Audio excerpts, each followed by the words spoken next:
अनुमति दीजिए महादेव।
ये जो तैयारियां देख रही हो ना, एक एक प्रबंध तुम्हारे पिताजी ने अपने निरीक्षण में करवाया है।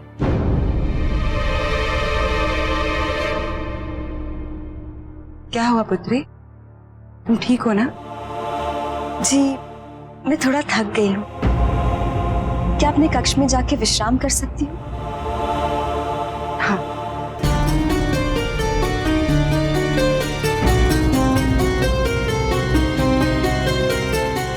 कैलाश से लौटने के पश्चात ये व्याकुल सी नहीं लग रही,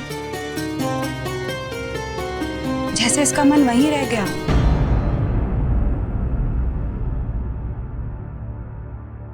कैलाश से कौन विदा होना चाहता है वाणी, और वो भी इतने वर्षों तक महादेव और माता पार्वती के साथ रहकर। और फिर कैलाश के उपरांत सामान्य जीवन में लौटकर स्थिर होने में समय तो लगेगा वाणी। उसे कुछ समय दो, वो ठीक हो जाएगी।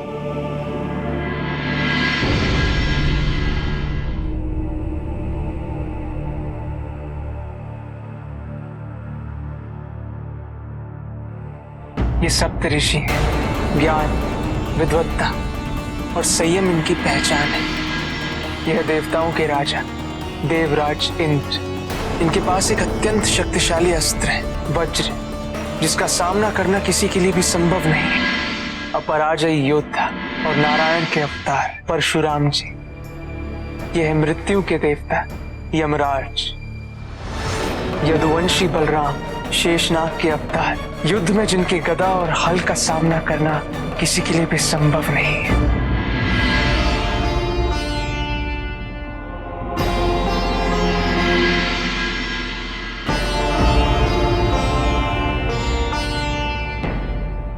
पुत्री, मैं तुम्हारे लिए भोजन लाई हूं, और जो जो व्यंजन तुम्हें पसंद है सभी मैंने अपने हाथों से बनाए हैं। उषा, मैंने कहा मैं तुम्हारे लिए भोजन लाई हूं। इच्छा नहीं है माँ। क्या हो गया है तुम्हें? इतनी व्याकुलता कैसे? जब से कैलाश से लौटी हो, अकेले रहने का प्रयास कर रही हो, सबसे अलग। यदि कोई बात है तो अपनी माँ से कहने में संकोच कैसा? माँ, मैं सोचती थी कि मेरे पिता ही एकमात्र पराक्रमी हैं, किंतु कैलाश में मैंने देखा कि ये सत्य नहीं है। संसार में कितने ही पराक्रमी हैं जिनसे अनभिज्ञ थी मैं, और कदाचित अभी भी अनभिज्ञ हूं। उनकी उपलब्धियों, उनकी शक्तियों का वर्णन सुनकर मुझे उनकी महानता ज्ञात हुई। सप्त ऋषि, जिनका ज्ञान, जिनकी विद्वता, जिनका संयम अतुलनीय है। समस्त देवों के राजा इंद्र, जिनके वज्र का सामना करना किसी के लिए भी संभव नहीं है। देवगुरु बृहस्पति, जो देवराज व अनेक देवताओं का मार्गदर्शन करते हैं। परशुराम जी, जो नारायण के अवतार हैं, जिन्हें कोई भी पराजित नहीं कर सका है।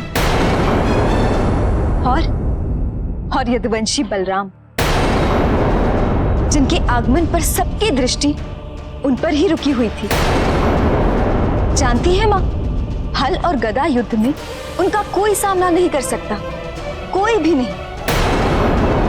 और यमराज सहित कितने ही प्रभावशाली व्यक्तियों से भरा हुआ है ये संसार। और मैं सोचती थी कि महादेव के अतिरिक्त यदि कोई शक्तिशाली है तो केवल मेरे पिता। वास्तविकता से कितनी दूर थी मैं। उषा, अन्य किसी भी व्यक्ति की प्रशंसा कर, लेकिन क्या तुम्हें ज्ञात है कि बलराम कौन है? हाँ माँ, वो शेषनाग के अवतार हैं। तभी तो इतनी शक्तिशाली, इतनी आकर्षक छवि है उनकी। यदुवंशी है वो, और यदुवंशी असुरों के शत्रु हैं। तो क्या हुआ माँ? क्या यदुवंशी होने से उनकी विशेषताएं, उनकी उपलब्धियों का महत्व कम हो जाता है? यदि शत्रुओं के गुणों को हम स्वीकार न करें तो उससे क्या होगा? क्या सत्य असत्य में परिवर्तित हो जाएगा? बलराम शक्तिशाली है, पराक्रमी है तो है। और माँ,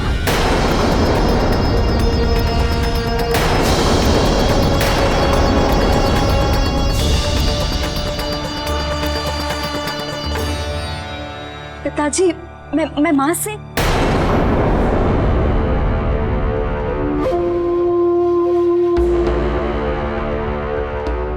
प्रतीत होता है कि किसी अत्यंत ही महत्वपूर्ण विषय पर चर्चा हो रही है,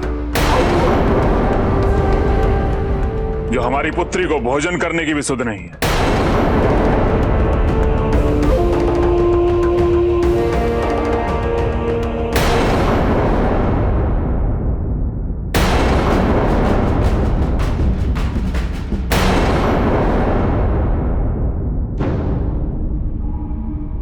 स्वामी, आपकी इस चिंता का कारण क्या है?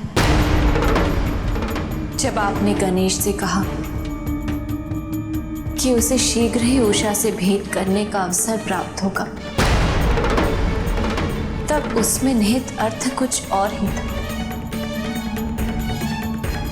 है ना? असंभव! मेरी पुत्री किसी और की प्रशंसा करे, अपने पिता से अधिक शक्तिशाली वो किसी और को समझे। नहीं, अब तक मैंने सब कुछ उसी के लिए तो किया है। यदि मैंने अपनी शक्तियों को भी नियंत्रित किया है तो केवल उसके लिए, किंतु उसका परिणाम कि वो औरों से प्रभावित होकर अपने पिता को कुछ समझा ही नहीं। जिस शांति और स्थिरता को हमने उषा के माध्यम से सदैव बनाए रखने का प्रयास किया, अब वही शांति और स्थिरता भंग होने जा रही है। अर्थात बाणासुर।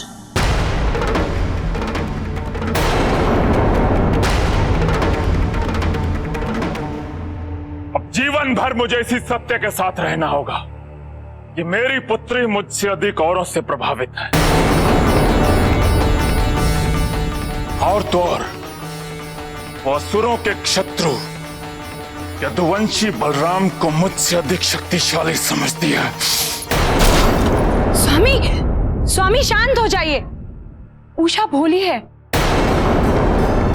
उसने जो सुना वही व्यक्त किया, ये उसके अपने विचार नहीं है। नहीं,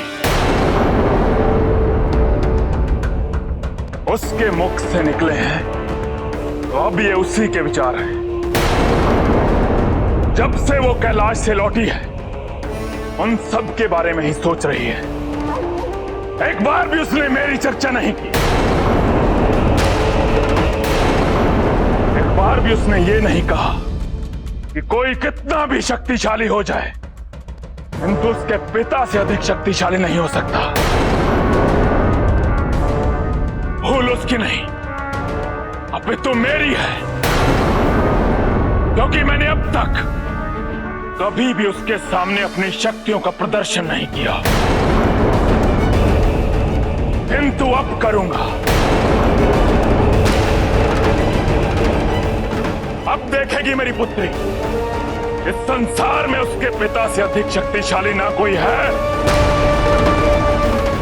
और ना ही कोई हो सकता है।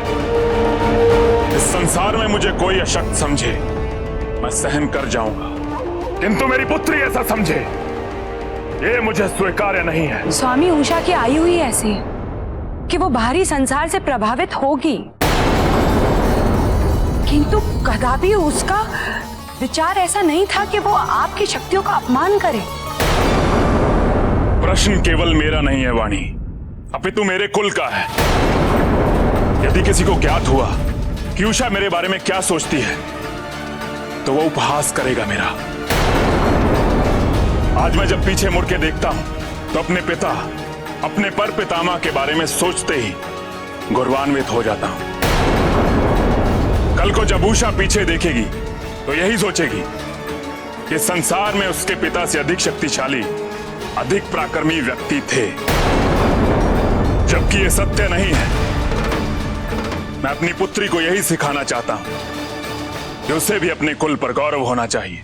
क्या पिता के हिंसा देखकर कोई भी संतान गौरवान्वित हो सकती है? हिंसा? तुम्हें किसने कहा कि मैं हिंसा करने वाला हूं? नहीं वाणी, मैं संसार के सभी शक्तिशाली व्यक्तियों को एक विकल्प अवश्य दूंगा, आत्मसमर्पण या युद्ध। चयन वो करेंगे। यदि आत्मसमर्पण कर दिया तो युद्ध की आवश्यकता ही नहीं पड़ेगी, और यदि युद्ध हुआ तो मेरे शत्रु का विनाश निश्चित है, क्योंकि तुम भी नहीं चाहोगे इस युद्ध में तुम्हारे स्वामी की पराजय। स्वामी, यदि आप और मैं उषा को समझाएं कि आप कितने शक्तिशाली हैं, तो वो अवश्य समझेगी, और इस तरह आप शांति के मार्ग पर भी चल सकते हैं।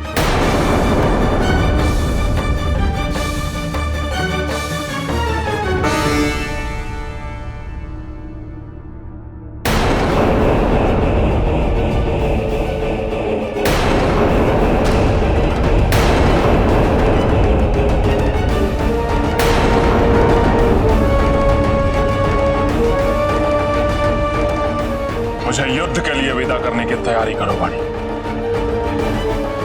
स्वामी, रुक जाइए।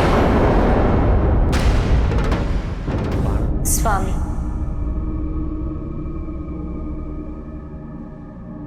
आपने हमें मना किया था कि भोज में उषा को इतने अतिथियों के सम्मुख करना उचित नहीं है। अब हमें उसका कारण ज्ञात हो रहा है। ना ही उषा उन सब से प्रभावित होती, और ना ही बाणासुर में वो हीन भावना पुनः जागृत होती, और ना ही वो पुनः हिंसा के लिए प्रेरित होता।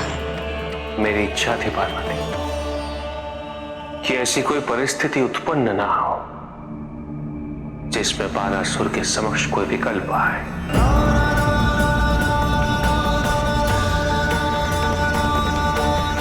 किंतु विकल्प आने पर बाणासुर ने किस विकल्प का चयन किया, ये तो बाणासुर का निर्णय है, जिसके लिए बाणासुर के अतिरिक्त कोई भी उत्तरदायी नहीं।